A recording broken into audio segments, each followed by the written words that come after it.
The day has come to fire these pieces. We're gonna glaze fire, and before I do that, I'm gonna clean up.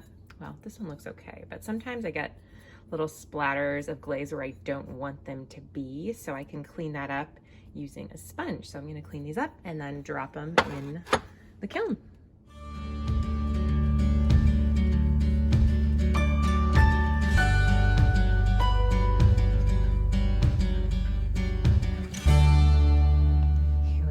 Test batch. The kiln is not too full this time just because we're testing. Usually I like to fill the kiln up just to maximize, energy and efficiency. But in this case, we're doing a little test run. So I think we only have eight pieces in here.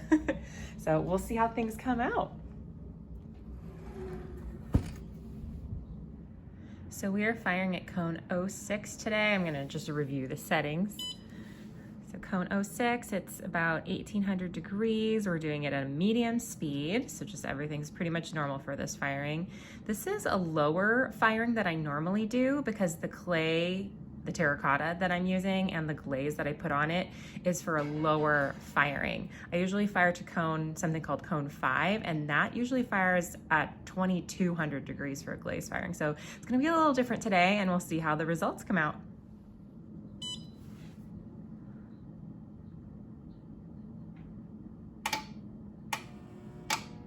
Here we go.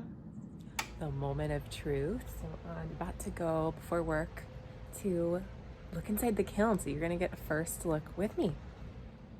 Here we go. All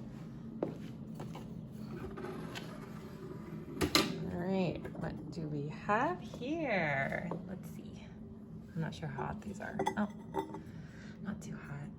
Oh, this is dark. Okay. This is a little plate, planter. I don't know, honestly, if I'm satisfied with how this glaze looks. I think this is probably just the pure darker blue that I used. It's a little bit, I don't know if you can see, it's a little bit thin. I like thicker glazes, so you can kind of see the clay through this one. Still pretty though. And then this must be I'm guessing it's the layered one because there's the darker blue at the bottom.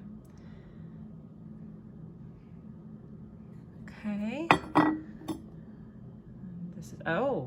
This one looks, I think I put more layers on this one. I like this one. Definitely a darker look.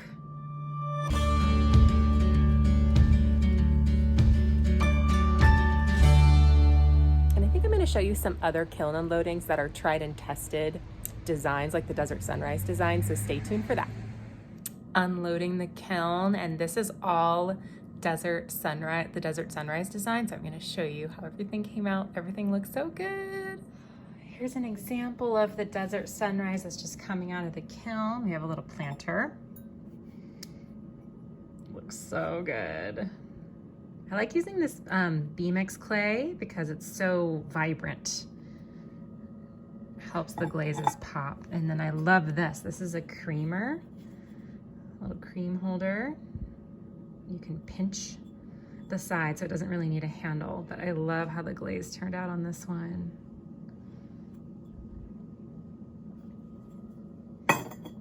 And of course we have mugs.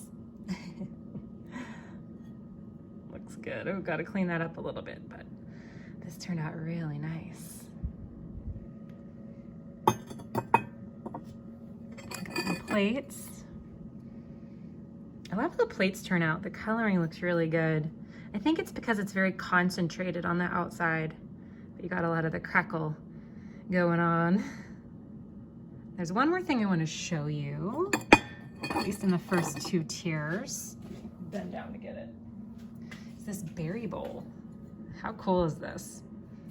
And then there's a spot where the glaze looks really awesome. Right there. How cool is that? There's the inside. Love it. here's an example of a difference based off of the clay that I used. So this is the darker clay, the more toasty clay. It's called Speckled Buff, and you can see the difference. It's a little bit more earthy. The pink is a little bit more blue and less yellow, and I think I personally prefer this clay with the design because it's more earthy, but a lot of people prefer the more vibrant colors, so I do both. And here's the bottom shelf. So we have our larger pieces here. I have some extra large mugs, so this one is so cool. I don't usually do shapes like this, but I think I'm gonna keep it. I'm gonna keep kind of the tall cylinder shape, but I love how this drip hit. Oh, it looks so good. Definitely a bigger type of mug. If you really like coffee or, who knows, whiskey, beer. It's so cool. I'm liking the shape a lot. And then we have a bigger pitcher. Let me just demonstrate so you can pinch them. So it's a little pinch pot. You can pour your little cream or whatever it is that you want to keep in here. Really pretty drip action going on there as well. We have a bowl and then another mug. This one's a little bit more, not as tall, but I love this drip. The handle is really neat.